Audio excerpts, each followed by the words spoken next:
ಕ್ರಷರ್ಗಳಿಂದ ರಸ್ತೆ ಸಂಪೂರ್ಣ ಗುಂಡಿಮಯ.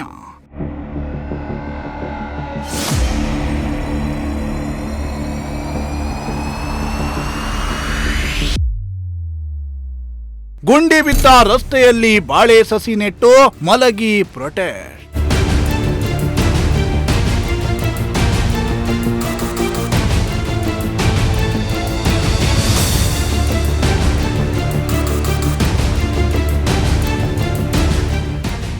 ತುಮಕೂರು ಗ್ರಾಮಾಂತರ ಶಾಸಕ ಸುರೇಶ್ ಗೌಡ್ರು ನೋಡಲೇಬೇಕಾದ ಸುದ್ದಿ ಇದು. ಕ್ರಷರ್ಗಳಿಂದ ಸಾಮಾನ್ಯ ಜನರಿಗೆ ತೊಂದರೆ ಆಗ್ತಾ ಇದ್ರೂ ತಿರುಗಿ ನೋಡ್ತಾ ಇಲ್ಲ ಯಾಕೆ? ಕ್ರಷರ್ಗಳಿಂದಾಗಿ ರಸ್ತೆಗಳೇ ಹಾಳಾಗಿ ಬಿದ್ದಿದ್ದು ಯಮಲೋಕಕ್ಕೆ ಗುಂಡಿಗಳ ರಸ್ತೆ ರಹದಾರಿಯಾಗಿವೆ. ರಸ್ತೆಗಳಲ್ಲಿರೋ ಗುಂಡಿಗಳಿಗೆ ಜನರು ಬಿದ್ದು ಆಸ್ಪತ್ರೆ ಪಾಲಾಗ್ತಾ ಇದ್ರೂ ಅಧಿಕಾರಿಗಳಾಗ್ಲಿ ಅಥವಾ ಜನಪ್ರತಿನಿಧಿಗಳಾಗ್ಲಿ ತಲೆಯನ್ನೇ ಕೆಡಿಸಿಕೊಳ್ತಿಲ್ಲ. ಹೀಗಾಗಿ ರೊಚ್ಚಿಗೆದ್ದ ಗ್ರಾಮಸ್ಥರು ವಿನೂತನವಾಗಿ ಪ್ರತಿಭಟನೆಯನ್ನ ನಡೆಸಿ ಆಕ್ರೋಶ ಹೊರಹಾಕಿದ್ರು. ಅಷ್ಟಕ್ಕೂ ಹೀಗೆ ವಿನೂತನವಾಗಿ ಪ್ರತಿಭಟನೆಯನ್ನ ನಡೆಸಿರೋದು ತುಮಕೂರು ತಾಲೂಕಿನ ಹೊಳಕಲ್ಲುಪಾಳ್ಯ ಬಳಿ.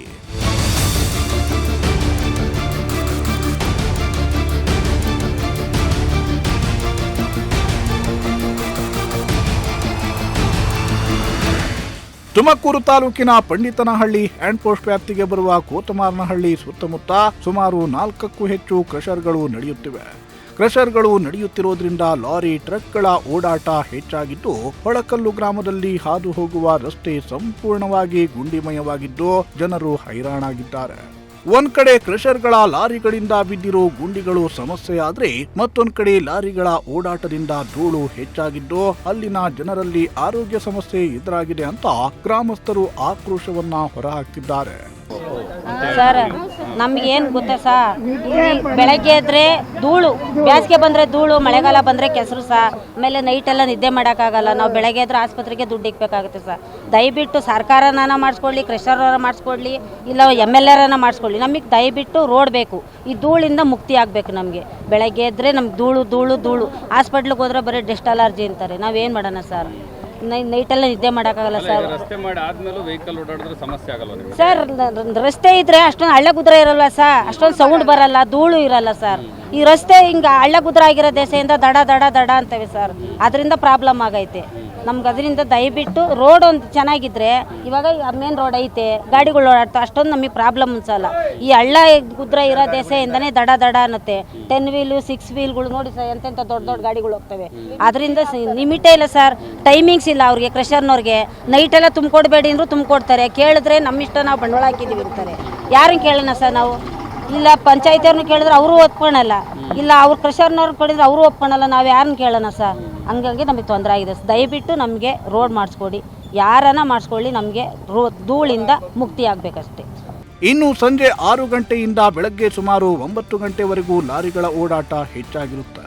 ಸಾವಿರಾರು ಕ್ರಷರ್ ಲಾರಿಗಳು ಓಡಾಡಿ ಸುಮಾರು 4 ಕಿಲೋಮೀಟರ್ ರಸ್ತೆಯಲ್ಲಿ ಲೆಕ್ಕವಿಲ್ಲದಷ್ಟು ಗುಂಡಿಗಳು ಬಿದ್ದಿವೆ. ಗುಂಡಿ ಬಿದ್ದ ರಸ್ತೆಯಲ್ಲಿ ಸವಾರರು ಬಿದ್ದು ಆಸ್ಪತ್ರೆ ಪಾಲಾಗ್ತಾ ಇದ್ದಾರೆ. ಹೀಗೆ ಆದ್ರೆ ಮುಂದೊಂದು ದಿನ ಅಮಾಯಕ ಜೀವ ಬಲಿಯಾಗುವುದಂತೂ ಸತ್ಯ. ರಸ್ತೆ ಮಾಡುವಂತೆ ಮನವಿ ಮಾಡಿದ್ರೂ ಇತ್ತ ಯಾವುದೇ ಅಧಿಕಾರಿಯಾಗಲಿ ಅಥವಾ ಶಾಸಕರಾಗಲಿ ತಿರುಗಿ ನೋಡ್ತಾ ಇಲ್ಲ ಅಂತ ಗ್ರಾಮಸ್ಥರು ಗುಂಡಿ ಬಿದ್ದ ರಸ್ತೆಯಲ್ಲಿ ಬಾಳೆಗಿಡ ನೆಟ್ಟು ಗುಂಡಿಯಲ್ಲೇ ಮಲಗಿ ಕ್ರಷರ್ ಲಾರಿಗಳನ್ನ ಅಡ್ಡಗಟ್ಟಿ ಪ್ರತಿಭಟನೆ ನಡೆಸಿದ್ರು. ಪ್ರತಿಭಟನೆಯಲ್ಲಿ ಮಹಿಳೆಯರು, ಮಕ್ಕಳು ಎನ್ನದೇ ಭಾಗಿಯಾಗಿ ರಸ್ತೆ ಸರಿಪಡಿಸುವಂತೆ ಆಗ್ರಹಿಸಿದ್ರು. ಮಕ್ಕಳು ಆಗ್ಲಿಂದಲೂ ಹೇಳಿರು, ಹೆಣ್ಮಕ್ಳು ಆಗ್ಲಿಂದಲೂ ಹೇಳಿರು, ಒಪ್ಕೊಂಡು ಇಲ್ಲಿಗಾಗಲೇ 2 MLA ಬಂದರು. 2 MLA ಕೈಲೂ ಆಗಲಿಲ್ಲ. ರೈತರ ಸಮಸ್ಯೆ ಬಗೆಹರ್ಸೋಕ್ಕೆ ಆಗಲಿಲ್ಲ. ಇವತ್ತು ನಮ್ಮ ಪಂಚಾಯತಿಯವ್ರ ಕೈಲೂ ಆಗಿಲ್ಲ. ಪಂಚಾಯತಿಯವ್ರು ಇಲ್ಲಿ ತಿರುಗಾಡ್ಬೇಕಾಗಿಲ್ಲ, ಪಂಚಾಯತಿಯವ್ರು ಓಡಾಡಬೇಕಾಗಿಲ್ಲ. ರೈತರು ಅವ್ರು ಅಲ್ಲದೆ ರಾತ್ರಿ ಹೊತ್ತು ಮಕ್ಕಳು ಓದಬೇಕು, ವಿದ್ಯಾಭ್ಯಾಸವೂ ಇಲ್ಲ, ದಡ ದಡ ಅಂತದೆ. ಹೆಂಗೆ ಓದ್ತಾವೆ ಮಕ್ಕಳು? ಓದೋಕ್ಕಾಗಲ್ಲ. ಹಿಂಗಾಗಿ ಇವತ್ತು ಕ್ರಿಸ್ತನವ್ರು ಅಂತ ನಮ್ಮ ಸಮಾಜ ಎಲ್ಲ ಹೇಳ್ಬಿಟ್ರು. ಕ್ರಿಸ್ತನವ್ರದ್ದೆಲ್ಲ ತಪ್ಪು, ನಮ್ಮ MLA MP ಅವ್ರದ್ದು ತಪ್ಪು. ಇವತ್ತು 300 ಕೋಟಿ ಐತೆ ಅನುದಾನ, 300 ಕೋಟಿ ಬಂಡೇರು ಬಿಟ್ಟವ್ರೆ. ಅದನ್ನು 150 ಕೋಟಿ ತಂದು ಮಾಡ್ಕೊಳಕ್ಕಾಗಲ್ವಾ? MLA ಹೋದ್ರೆ ಅದು ಆಗೋದೇ ಇಲ್ಲ ಕಣ್ರಿ, ಪರ್ಮಿಷನ್ ಕೊಡಲ್ಲ ಅಂತ ಅನ್ನೋ ಮಾತು ಹೇಳ್ತಾರೆ. ಆದರೆ ಇವ್ರ ಲೈಫ್ನಾಗ ಮಾಡಿಸೋದು ಇಲ್ಲ, ರೈತರು ಉಳಿಸೋದು ಇಲ್ಲ ಕಣ್ರಿ. ಓಟ್ ಬಂದಾಗ ಮಾತ್ರ ಕೈ ಮುಗಿತಾರೆ. ಮಹಾಪ್ರಭು ಬುದ್ಧಿ ದೇವರು ಅಂತ ಇಷ್ಟು ಬಿಟ್ಟರೆ ಇನ್ನೇನು ಇಲ್ಲ ಕಣ್ರಿ. ರೈತರು ಹೋಗ್ಬೋದು, ಊರು ಹಾಳಾಗೋಗ್ಬೋದು ಅಷ್ಟೇ. ಪಂಚಾಯತ್ಗೂ ಬೇಕಿಲ್ಲ, MLAರ್ಗೂ ಬೇಕಲ್ಲ, ಯಾರಿಗೂ ಬೇಕಾಗಿಲ್ಲ. ಇದನ್ನು ನಾನು ಎದೆ ಮುಟ್ಕೊಂಡು ಹೇಳ್ತೀನಿ. ಇವರು ಯಾರು 20 ವರ್ಷ ಸ್ವಾಮಿ, ನಮ್ಮ ಮಗ ಇರ್ತು 10, 15, 20 ವರ್ಷ ಸ್ವಾಮಿ. ಅವತ್ತಿಂದಲೂ ಯಾವ ನೋವು ಇಲ್ಲ. ರೈತರು ನೋವು ಸಾಯ್ತಾರೆ ಹೊರ್ತು ಎಮ್ ಎಲ್ ಎ ಸಾಯ್ಬೇಕಲ್ಲ. ರಾತ್ರಿ 3 ಗಂಟೆಗೆ ಕೇಳು, 2 ಗಂಟೆಗೆ ಕೇಳು, ಹೊಡಿತಲೇ ಇರ್ತಾರೆ. ಆದರೆ ಲಾರಿಯವರು ಬಂಡವಾಳ ದುಡ್ಡು ಕೊಡ್ತಾರೆ, ತುಂಬ್ಕೊಂಡು ಹೋಗ್ತಾರೆ. ಆದರೆ ಕ್ರಸ್ಟರ್ನವ್ರದ್ದು ಕ್ರಸ್ಟರಲ್ಲ, ಬಂಡವಾಳ ತಗೊಂಡೋಗಿ DC ಕೊಟ್ಟವ್ರೆ 300 ಕೋಟಿ. ಅದು ಯಾಕೆ ತರಬಾರ್ದು? ನನಗೆ ಕಮಿಷನ್ ಬೇಕು, ಊರು ಉದ್ಧಾರ ಆಗ್ತದನ್ರಿ? ಆಗಲ್ಲ ಕಣ್ರಿ. ನಾನು ಇಷ್ಟು ಹೇಳಬಲ್ಲೆ, ಯಾರನ್ನಾಗಲಿ ನಾನು ಎದೆ ಮುಟ್ಕೊಂಡು ಹೇಳ್ತೀನಿ, ಈಗ ಯಾರು ಏನ ಮಾಡ್ಕೊಳ್ಳಿ, ರೋಡ್ ಮಾಡ್ಸೋಕೆ ಆಗ್ತದ ಆಗಲ್ವ ಅಷ್ಟೇ. ರಾಜಕೀಯ ಬೇಕಿಲ್ಲ, ನಮ್ಮ ಗ್ರಾಮದ ರೋಡ್ ಬೇಕಷ್ಟೇ, ಆಗ್ತದ ಆಗಲ್ವಾ ಕೇಳಿ. ಸರ್ ಅದೇ ನಮಗೆ ಇದು ಹಳ್ಳ ಗುದ್ರ ಎಲ್ಲ ಬಿದ್ದಿದೆಯಲ್ಲ, ನಮ್ಗೆ ಇದೊಂದು ಸಮಸ್ಯೆ ಇದು ಮಾಡ್ಕೊಂಡು ಕೊಟ್ಬಿಟ್ರೆ ನಮ್ಗೆ ಇದು ಇರಲ್ಲ, ಏನೂ ಇರಲ್ಲ, ಗಾಡಿಗಳು ಓಡಾಡೋಕ್ಕೆ ತೊಂದರೆ ಇರಲ್ಲ. ಸರ್ ಯಾವ ರೀತಿ ಅಂತ ಅಂದರೆ ನಾವು ಇದು ರೋಡ್ ಗುಂಡಿ ಬಿದ್ದಿರ್ತದೆ, ಲಾರಿಗಳು ಅಡ್ಡ ಹಾಕಿ ಈ ಕ್ರಷರನ್ನು ಕರೆಸಿದ್ದು, ಕ್ರಷರ್ ಓನರು ಬಂದಿದ್ರು.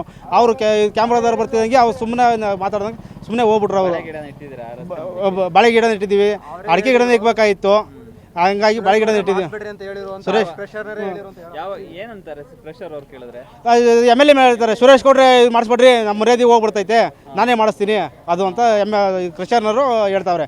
ಸುರೇಶ್ ಮಾಡ್ತಾನೂ ಇಲ್ಲ, ಇಬ್ಬರೊಳಗೆ ಯಾರು ಮಾಡ್ತಾಯಿಲ್ಲ, ಕ್ರಷರ್ನವರು ಮಾಡ್ತಾಯಿಲ್ಲ, MLA ಮಾಡ್ತಾ ಇಲ್ಲ. ಕ್ರಷರ್ನವ್ರು ಕೇಳಿದ್ರೆ ಇದು ಸುರೇಶ್ ಗೌಡ್ರು ಕೇಳ್ರಪ್ಪ ಅಂತಾರೆ. ಸುರೇಶ್ ಗೌಡ್ರು ಕೇಳಿದ್ರೆ ಜನಪರವಾಗಿದ್ದೀನಿ ನಾನು ಅಂತಾರೆ. ಸಾರ್ ಯಾವ ಜನಪರವಾಗಿಲ್ಲ, ನಮಗೆ ಜನಪರವಾಗಿದೆ, ಮತ್ತೆ ರಸ್ತೆ ಮಾಡಿಸ್ಬೋದಾಯ್ತಲ್ವ ಸರ್? ಇಷ್ಟು ಬೇಕಾಗಿರಲಿಲ್ಲ. ಅವರು ಮುಂಚೆಯಿಂದ MLA ಆಗಿದ್ರು, ಅದು MLA ಆಗಿದ್ರು, ಅವಲೇ ಮಾಡಿಸ್ಬೋದಾಯ್ತಲ್ವ? ಇಷ್ಟೊಂದು ಹಳ್ಳ ಕುದ್ರಿ ಒಬ್ಬ ಮನುಷ್ಯರು ಮುಚ್ಚಬೋದು, ಅಷ್ಟು ಹಳ್ಳ ಐತೆ. ಅವಯ್ಯ ಇಲ್ಲಿ ಓಡಾಡೋರಲ್ವ MLA ಇರುವ, ಮಾಡಿಸ್ಬೋದಾಯ್ತಲ್ವಾ? ಸರ್ ಒಂದು 70 ಇಂದ 80 ಬೆಳಗ್ಗೆ ಟೈಮ್ ಓಡಾಡ್ತವೆ. ಒಂದು 600 ಗಾಡಿ ಓಡಾಡ್ತವೆ ಬೆಳಗಿನ ಜಾವದವರೆಗೂ. ಒಂದು 600 ಗಾಡಿ ಓಡ್ತವೆ, ಬರೀ 10 ವೀಲು 12 ವೀಲು, ಬರೀ ಲಾರಿಗಳೇ ಓಡಾಡ್ತವೆ. ಬದುಕಕ್ಕೆ ಕಷ್ಟ ಆಗಿದೆ ಪಾಪ. ಮಕ್ಕಳು ಹೆಂಗೆ ರೋಡ್ ದಾಟ್ತವೆ ಅನ್ನೋದೇ ಗೊತ್ತಾಗಲ್ಲ, ಆ ಥರ ಸಮಸ್ಯೆ ಆಗ್ಬಿಟ್ಟೈತೆ. ಸರ್ ಅಧಿಕಾರಿಗೆ ಏನು ನಮಗೆ ರಸ್ತೆ ಮಾಡಿಕೊಡಿ ಸರ್, ನೀವು ಯಾರು ಹೆಂಗಾರ ಮಾಡ್ಕೊಡಿ, ನಮಗೆ ರಸ್ತೆ ಮಾಡಿಕೊಡಿ. ಹುಡುಗರು ಮಕ್ಕಳು ಓಡಾಡ್ತವೆ, ರಸ್ತೆ ಮಾಡಿಕೊಡಿ. ನಮಗೆ ಸ್ಕೂಲ್ ಮಕ್ಕಳೆಲ್ಲ ಓಡಾಡ್ತಿರ್ತವೆ. ಆಮೇಲೆ ನೈಟು ಭಾರಿ ತೊಂದರೆ, ನೈಟು ಲಾರಿಗಳಿಂದ. ಮೊನ್ನೆ ಇದು ಮನೆಗೆ ಕೂತ್ಬಿಟ್ಟವ್ರ ಯಾರು ಲಾರಿಯವರು. ಬೇಕಾದ್ರೆ ನೀವು ಒಂದ್ಸತಿ ಹೋಗಿ ನೋಡ್ರಿ, ಲಾರಿಯೇ ಕೂತ್ಬಿಟ್ಟವ್ರು. ಕ್ರಷರ್ನವ್ರು ಕೇಳಿದ್ರೆ ಅದಕ್ಕೂ ನಮಗೂ ಸಂಬಂಧನೇ ಇಲ್ಲ ಅಂತಾರೆ. ಏನು ಹೆಚ್ಚು ಕಡಿಮೆ ಆದರೆ ಕ್ರಷರವರು ಬರಲ್ಲ, MLA ಜನ ಹಾಳಾಗೋಗ್ತಾರೆ. ಅಥವಾ ಏನು ಹೆಚ್ಚು ಕಡಿಮೆ MLA ಬರಲ್ಲ, ಕ್ರಷರ್ನೂ ಬರಲ್ಲ. ಹಾಳಾಗೋದ್ರೆ ಇದು ಬಡವರೇ ಹಾಳಾಗೋಗೋದಿಲ್ಲಿ. ಆ ಥರ ಆಗ್ಬಿಟ್ಟಿದೆ ಸಮಸ್ಯೆ ಇಲ್ಲಿ. ಇನ್ನು ಲಾರಿ ಚಾಲಕರು ರಾತ್ರಿ ವೇಳೆ ಹಿಟ್ ಆ್ಯಂಡ್ ರನ್ ಮಾಡಿಕೊಂಡು ಹೋಗ್ತಾ ಇದ್ದಾರೆ ಎಂಬ ಆರೋಪವನ್ನ ಮಾಡಿದ್ದಾರೆ. ಇದರಿಂದ ಮಕ್ಕಳನ್ನ ಶಾಲೆಗೆ ಕಳುಹಿಸಲು ಭಯಪಡುವಂತಾಗಿದೆ ಅಂತ ಗ್ರಾಮಸ್ಥರು ಅಳಲನ್ನ ತೋಡಿಕೊಂಡ್ರು. ತುಮಕೂರು ಗ್ರಾಮಾಂತರದ ಒಳಕಲ್ಲು ಗ್ರಾಮದಲ್ಲಿ ಇವತ್ತು ಏನು ಇಲ್ಲಿನ ಸಾರ್ವಜನಿಕರು, ಇಲ್ಲಿನ ಗ್ರಾಮಸ್ಥರು ರಸ್ತೆ ತಡೆದು ಹಾಗೂ ರಸ್ತೆಯಲ್ಲಿ ವಿನೂತನವಾಗಿ ಪ್ರತಿಭಟನೆ ಮಾಡ್ತಿರುವಂಥದ್ದು ನೀವು ದೃಶ್ಯದಲ್ಲಿ ಕೂಡ ಗಮನಿಸ್ತಾ ಹೋಗ್ತೀರಾ. ಏನು ರಸ್ತೆ ಮಧ್ಯದಲ್ಲಿ ಬಾಳೆ ದಿಂಡನ್ನು ನೆಟ್ಟು ಆಕ್ರೋಶ ವ್ಯಕ್ತಪಡಿಸಿದ್ದಾರೆ.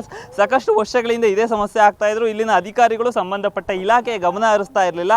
ಹಂಗಾಗಿ ಇವತ್ತು ವಿನೂತನ ಪ್ರತಿಭಟನೆಗೆ ಭಾಗಿಯಾಗಿರುವಂಥದ್ದು. ನಾನು ಮಾತಾಡಿಸ್ತಾ ಹೋಗ್ತೀನಿ, ಎಷ್ಟು ವರ್ಷದಿಂದ ಈ ಸಮಸ್ಯೆ ಆಗ್ತಿದೆ, ಏನೆಲ್ಲ ಸಮಸ್ಯೆ ಆಗ್ತಾ ಇದೆ. ಮೇಡಮ್, ಯಾವಾಗಿಂದ ಈ ಸಮಸ್ಯೆ ಆಗ್ತಾ ಇದೆ? ಒಂದು 10 ವರ್ಷದಿಂದಲೂ ಇದೇ ಆಗಿದೆ ಸರ್. ಇಲ್ಲಿ 10 ವರ್ಷಕ್ಕೆ ಮುಂಚೆ ಚೆನ್ನಾಗಿತ್ತು ಸರ್ ರೋಡು. 10 ವರ್ಷದಿಂದ 10 ವೀಲ್ ಗಾಡಿಗಳು, 6 ವೀಲ್ ಗಾಡಿಗಳು ಓಡಾಡಿ ಕ್ರಷರ್ ಆ ದೆಸೆಯಿಂದ ಈ ರೋಡ್ ಎಲ್ಲ ಕಿತ್ತೋಗಿದೆ ಸರ್. ದಯವಿಟ್ಟು ನಮಗೆ ಧೂಳು ತಪ್ಪಿಸಿ ನಾವು ನೈಟೆಲ್ಲ ನಿದ್ದೆ ಮಾಡೋಕ್ಕಾಗಲ್ಲ ಸರ್.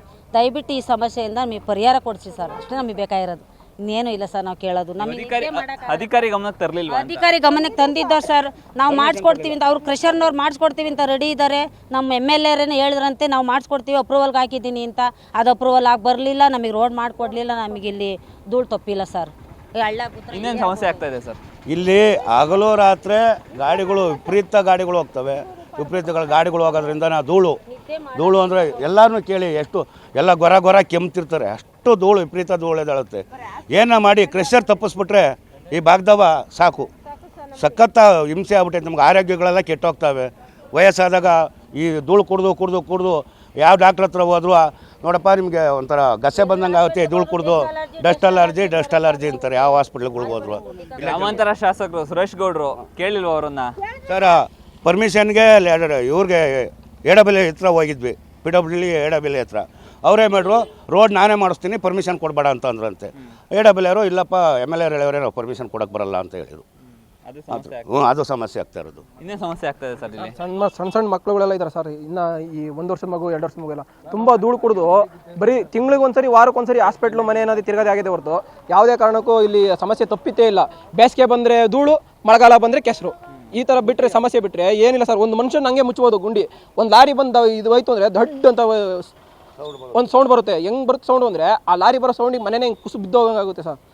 ಈ ಸಮಸ್ಯೆ ತಪ್ಪೇ ಇಲ್ಲ ಸರ್. ಇಲ್ಲಿ ಎಷ್ಟೇ ಇದನ್ನು ಇದು ಮಾಡಿದ್ರು ಇದು ಇಲ್ಲಿಗೆ 20ನೇ ಟೈಮು 30ನೇ ಟೈಮು ಲಾರಿ ತಡಾಕ್ತಾ ಇರೋದು. ಕೃಷ್ಣವ್ರವ್ರು ಬರ್ತಾರೆ, ಏನಾದರೂ ಇಲ್ಲಿ ಊರವ್ರಿಗೆ ಸಮಜಾಯಿಸಿ ಹೇಳ್ತಾರೆ, ಹೊರಟೋಗ್ತಾರೆ. ಅದು ಬಿಟ್ಟರೆ ಯಾವುದೇ ರೀತಿಯ ಸಮಸ್ಯೆ ಏನು ಬಗೆಹರ್ದಿಲ್ಲ ಸರ್ ಇಲ್ಲಿ. ಸರ್, ಈಗ ಮತ ಹಾಕಿರ್ತೀರಾ, ಜನಪ್ರತಿನಿಧಿಗಳು ಬಂದಿಲ್ವಾ ಅಂತ ಸುರೇಶ್ ಗೌಡ್ರು ಗ್ರಾಮಾಂತರ ಶಾಸಕರು ಯಾರು ಬಂದಿಲ್ಲ ಸರ್ ಇಲ್ಲಿಗೆ. ಸುರೇಶ್ ಗೌಡರು ಡೈಲಿ ಇಲ್ಲೇ ಓಡಾಡ್ತಾರೆ. ಅವ್ರಿಗೇನು ಗುಂಡಿ ಬಿದ್ದಿರೋದು ಕಾಣೋದು ಸರ್? ಯಾರು ಬಂದಿಲ್ಲ ಸರ್. ಸ್ಕೂಲ್ ಮಕ್ಕಳನ್ನ ಕಳ್ಸೋಕ್ಕೆ ಭಯ ಆಗುತ್ತೆ. ಯಾಕೆಂದರೆ ಇವರು ಲಾರಿಗಳವರು ನಿಧಾನಕ್ಕೂ ಬರಲ್ಲ, ಏನಿಲ್ಲ, ಸುಮ್ಮನೆ ಅವ್ರ ಪಾವಡ್ಗೆ ಅವ್ರಿಗೆ ಹೋಗ್ತಾರೆ. ಇರೋದಿಷ್ಟು ರೋಡು, ಆ ಕಡೆಗೆ ಇದು ಹೊಲ ಅಂತ ಹೇಳ್ಬಿಟ್ಟು ಇದು ಕಡೆಗೆ ಬರ್ತಿರ್ತಾರೆ. ಸ್ಕೂಲ್ ಮಕ್ಕಳನ್ನೇ ಸ್ಕೂಲಿಗೆ ಕಳ್ಸೋಕ್ಕೆ ನಮಗೆ ಭಯ ಆಗುತ್ತೆ. ಯಾಕೆಂದ್ರೆ ಲಾರಿಯವ್ರು ಹೋಗ್ತಾರೆ, ಈಗ ಅಡಿಗೆ ಸಿಕ್ಕಿರೋ ಹುಡುಗರು ಇರ್ತಾವ, ಅಪ್ಪಚ್ಚಿ ಆಗೋತವೆ. ಆಗ ಹಂಗಾಗಿದೆ. ಸುರೇಶ್ ಗೌಡ್ರು ಹೇಳ್ತಾರೆ ನಾನು ಮಾಡಿಸ್ತೀನಿ ಅಂತ ಹೇಳ್ಬಿಟ್ಟು ವರ್ಷಕ್ಕೆ ಮಾಡಿಸ್ಬೋದು ಅವರು. ಸರ್, ಇದೇನು ಬೆಳಗ್ಗೆ ಹೊತ್ತು ಮಾತ್ರ ಸಂಜೆ ಹೊತ್ತು ಇದೇ ಪ್ರಾಬ್ಲಮ್ ಆಗುತ್ತೆ? ಸಂಜೆ ನೈಟು ಕೂಡ 24 ಅವರ್ ಗಾಡಿ ಓಡಾಡ್ತಲೇ ಇರ್ತಾವೆ ಸರ್. ಅದು ನೈಟ್ ಹೊತ್ತು ನೈಟ್ ಹೊತ್ತು 6 ಗಂಟೆಯಿಂದ ಬೆಳಗಿನ ಜಾವ 9 ಗಂಟೆವರೆಗೂ ಗಾಡಿಗಳು ಸಿಕ್ಕಾಪಟ್ಟೆ ಜಾಸ್ತಿ ಓಡ್ತಾ ಇರ್ತವೆ. ಏನು 5-6 ಜನ ಬಿದ್ದವ್ರು ಬೈಕಲ್ಲಿ. ಯಾರು ಗಮಕ ಹಾಕೊಂಡಿಲ್ಲ, ಅಧಿಕಾರಿಗಳು ಹಾಕೊಂಡಿಲ್ಲ, ಯಾರೂ ಹಾಕೊಂಡಿಲ್ಲ. ಪಂಚಾಯತ್ರು ಮಾಹಿತಿ ತಗೊಂಡಿಲ್ಲ, ಇದು ರೋಡ್ ಹಿಂಗೆ ಆಗೈತೆ, ಹಿಂಗೆ ಮಾಡೋದ ಹಿಂಗೆ ಬಿಟ್ಟಾನೆ ಅಂತ ಯಾರೂ ತಗೊಂಡಿಲ್ಲ ಮಾಹಿತಿ. ಇದು ಈ ರೋಡ್ ಇಷ್ಟೊಂದು ಅಧ್ವಾನಕ್ಕೆ ಏನು ಕಾರಣ ಸರ್? ಕೃಷಿಯರೇ ಕಾರಣ. ಈ ಲಾರಿಗಳು 10 ವೀಲು 12 ವೀಲು ಎಲ್ಲ ಹೋಗ್ತವೆ ಸರ್. ಇದು ವೆಯ್ಟ್ ಇದಕ್ಕೆ 40-50 ಟನ್ ಹಾಕೊಂಡು ಹೊಡಿತಾರೆ. ಮಿನಿಮಮ್ ಇರೋದು 15 ಟನ್ನು 10 ಟನ್ ಇರೋದು. ಇವ್ರು 30 ಟನ್ನು 40 ಟನ್ ಹಾಕೊಂಡು ಹೊಡಿತಾ ಇರ್ತಾರೆ. ಹಂಗಾಗಿ ಹೇಳಿಲ್ವ ಇಷ್ಟೊಂದು ಹೊಡಿಬೇಡ್ರಿ, ನಮ್ಮ ಗ್ರಾಮಸ್ಥರಿಗೆ ತೊಂದರೆ ಆಗುತ್ತೆ ಅಂತ? ಹೇಳಿದ್ವಿ ಸರ್, ಹಂಗಾಗಿ ಬಿಟ್ಟಿಲ್ಲ ಅವರು. ಹೇಳಿದ್ವಿ MLA ತಕ್ಕ ಹೋಗ್ರಿ, ಕೃಷ್ಣವ್ರು MLA ನಮ್ಮನ್ನೇ ಕೇಳ್ತಾರೆ. ಈಗ ಬಂದು ಕೇಳಿದ್ರೆ MLA ಮೇಲೆ ಹೇಳ್ತಾವ್ರೆ ಏನಂತ. ಈಗ ಕೇಳಿದ್ರೆ MLA ಮೇಲೆ ಹೇಳ್ತಾರೆ MLA ರೋಡ್ ಮಾಡಿಸ್ಬೇಡ್ರಿ ಅಂತ ನಮಗೆ ಹೇಳ್ಯಾರ ಅಂತ ಹೇಳ್ಬಿಟ್ಟು ಕೃಷ್ಣವ್ರು ಬಂದು ಈಗ ತಾನೇ ಬಂದು ಹೇಳೋಗ್ಯವ್ರೆ. ಇದು MLA ಹೇಳೋಣ ಇಲ್ಲ ಕೃಷ್ಣವ್ರದ್ದು ಹೇಳೋಣ. ಇಬ್ರು ಮಧ್ಯದಲ್ಲಿ ಎಲ್ಲೋ ಒಂದ್ ಕಡೆ ಜನ ಕಷ್ಟಪಡ್ತಾ ಇದ್ದಾರೆ. ಕಷ್ಟ ಐತೆ ಅಷ್ಟೇ ಜನಗಳಿಗೆ. ಮಕ್ಕಳುಗಳನ್ನ ಕಳ್ಸಕ್ಕಾಗಲ್ಲ ಸ್ಕೂಲ್ಗಳಿಗೆ. ಎಲೆಕ್ಷನ್ ಟೈಮ್ ಬರ್ತಾರೆ, ಕೈ ಮುಗಿತಾರೆ, ಬರ್ತಾರೆ, ಆಮೇಲೆ ಅವ್ರ ಎಲ್ಲನ ಸತ್ತೋಗ್ಲಿ ಅಂತ ಸುಮ್ಮನೆ ಆಗ್ತಾರೆ. ಇಷ್ಟೇ. ನೈಟು ಬೆಳಗ್ಗೆ ನೈಟು 6 ಗಂಟೆಯಿಂದ ಸ್ಟಾರ್ಟ್ ಮಾಡಿದ್ರೆ ಬೆಳಗಿನ ಜಾವ 5 ಗಂಟೆ 6 ಗಂಟೆವರೆಗೂ ಹೊಡಿತಾರೆ. ಹಂಗಾಗಿ ತುಂಬ ಸಮಸ್ಯೆ ಆಗ್ತಾ ಐತೆ. ರಸ್ತೆ ಮಧ್ಯೆ ಬಾಳೆಕನ್ನ ನೆಟ್ಟು ಪ್ರತಿಭಟನೆ ಮಾಡಿದ್ರ? ಇಲ್ಲ ಸರ್, ಈಗ ಬಾಳೆಕಂದ ಬದಲು ಅಡಿಕೆ ಗಿಡ ನೆಡಬೇಕಾಗಿತ್ತು. ಇಲ್ಲ, ಇನ್ನು ಸ್ವಲ್ಪ ನೀರು ಬಿಟ್ಟಿದ್ರೆ ಆರಾಮಾಗಿ ಪೈರು ಹಾಕ್ಬೋದಾಗಿತ್ತು. ನೀರು ಕಮ್ಮಿ ಆಗಿರೋದ್ರಿಂದ ಪೈರು ಹಾಕೋಕ್ಕಾಗಿಲ್ಲ. ಇನ್ನೊಂದು 2 ದಿವಸ ಹೋದ್ರೆ ಖಂಡಿತವಾಗ್ಲೂ ಪೈರು ಹಾಕ್ತೀವಿ. ಇಲ್ಲಾಂದ್ರೆ ಯಾರಾದ್ರೂ ಮನುಷ್ಯನ ಹಾಕ್ಬೇಕಾಗುತ್ತೆ ಅಷ್ಟೇ. ಈ ಗುಂಡಿ ಒಳಗೆ ಮನುಷ್ಯನ ಹಾಕೋ ಬದಲು ಪೈರು ಹಾಕ್ತೀವಿ. ಎಸ್ ವೀಕ್ಷಕರೇ, ಇಲ್ಲಿನ ಏನು ಸಾರ್ವಜನಿಕರು, ಇಲ್ಲಿನ ಗ್ರಾಮಸ್ಥರು ಏನು ಆಕ್ರೋಶ ವ್ಯಕ್ತಪಡಿಸ್ತಾ ಇದ್ದಾರೆ. ನಿಜಕ್ಕೂ ಸಹ ಈ ಸಾಕಷ್ಟು ದಿನಗಳಿಂದ ಇದೇ ಸಮಸ್ಯೆ ಆಗ್ತಾ ಇದೆ. ಎಲ್ಲ ಜನಪ್ರತಿನಿಧಿಗಳು ಮತದಾನ ಟೈಮಲ್ಲಿ ಊರಿಗೆ ಬರ್ತಾರೆ, ಮತ ಕೇಳ್ತಾರೆ, ಆದರೆ ಇಲ್ಲಿನ ಸಾರ್ವಜನಿಕರಿಗೆ ಯಾವುದೇ ರೀತಿ ಅನುಕೂಲ ಮಾಡಿಕೊಡ್ತಾ ಇಲ್ಲ. ಒಂದು ಕಡೆ ಕ್ರಷರ್ಗಳ ಸಮಸ್ಯೆ ಆದರೆ ಒಂದು ಕಡೆ ಇಲ್ಲಿ ಹೆವಿ ವೆಹಿಕಲ್ ಹೋಗ್ತವೆ, ಅದರಿಂದ ಸಾಕಷ್ಟು ಸಮಸ್ಯೆ ಆಗ್ತಿರೋವಂಥದ್ದು. ಇನ್ನಾದರೂ ಜನಪ್ರತಿನಿಧಿಗಳು ಹಾಗೂ ಸಂಬಂಧಪಟ್ಟ ಇಲಾಖೆ ಸ್ಥಳಕ್ಕೆ ಧಾವಿಸಿ ಇಲ್ಲಿನ ಸಮಸ್ಯೆ ಬಗೆಹರಿಸುತ್ತಾ ಕಾದು ನೋಡಬೇಕಿದೆ. ಕ್ಯಾಮ್ರಾ ಪರ್ಸನ್ ಸಂಜಯ್ ಜೊತೆ ದೀಪಕ್, ಪ್ರಜಾಶಕ್ತಿ ಟಿವಿ, ತುಮಕೂರು.